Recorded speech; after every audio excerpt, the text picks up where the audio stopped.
Пандемия коронавирусной инфекции COVID-19 привела к росту цен на некоторые услуги в России. В список сильнее всего подорожавших услуг вошла уборка, ремонт и строительство, вызов мастера на час и установка бытовой техники. Услуги по уборке помещений за год подорожали на 50%. Это стало абсолютным максимумом среди всей сферы услуг. Одна из причин – опережающий рост спроса на 65% по сравнению с ростом предложения, которое увеличилось на 35%. Услуги по ремонту и строительству в 2020 году подорожали на 25% по сравнению с 2019 годом. Спрос на эти услуги вырос на 37%, а предложение всего на 3%. Установка техники и рекламно-полиграфические услуги подорожали за время пандемии на 20%. Но если у установки техники рост цен объясним, предложение выросло всего на 14%, а спрос на 81%, то подорожание услуг по рекламе изменением баланса спроса и предложения объяснить трудно. Потребность на них выросла на 21%, а предложение этих услуг увеличилось гораздо сильнее, на 52%. В России с 1 июля 2019 года и до конца 2021 года идет эксперимент по повышению эффективности государственных информационных ресурсов. Он призван наладить более качественный обмен информацией в цифровом пространстве между физическими лицами, кредитными организациями и государственными органами.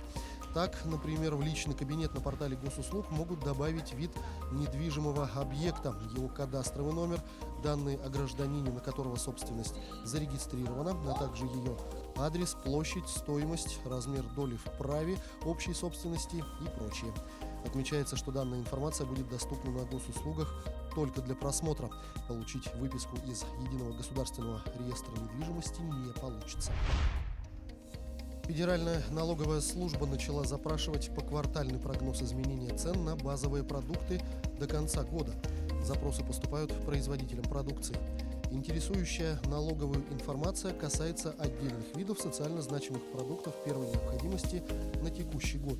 В перечень входят мясо, рыба, молочные продукты, сахар, чай, соль, хлеб, крупы, овощи и прочее. Причем Федеральная налоговая служба может обращаться как к поставщикам продуктов, так и в торговые сети.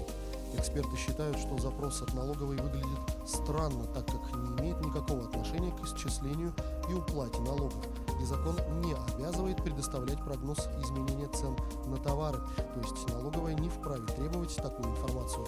Но, по всей вероятности, такая активность связана с созданием системы мониторинга за ценами на продукты. Эксперты назвали главные ошибки россиян, которые допускаются при обращении с банковскими картами.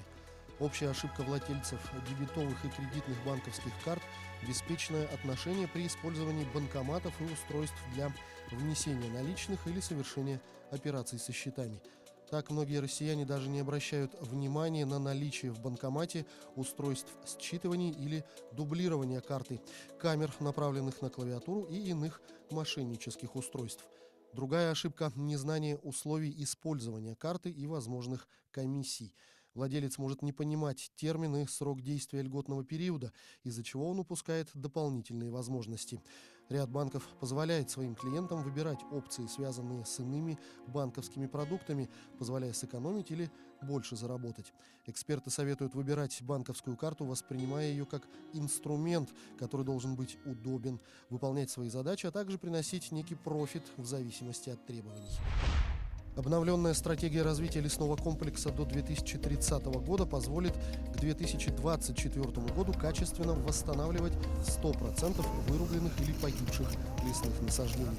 В течение этого года предстоит в пилотном режиме выстроить взвешенную и сбалансированную систему полномочий в сфере лесного надзора между органами власти всех уровней, подчеркнул глава Кабинета министров Михаил Мишустин. В обновленной стратегии лесной отрасли впервые объединены экономическая и экологическая составляющие, а система прописанных в документе мер должна увеличить доходность за счет развития внутренней переработки леса и потребления продукции. Повышение прозрачности отрасли власти намерены добиваться через цифровизацию и внедрение отраслевых информационных систем. Единый электронный государственный лесной реестр объединит сведения о качественных и количественных характеристиках лесов и лесных земель.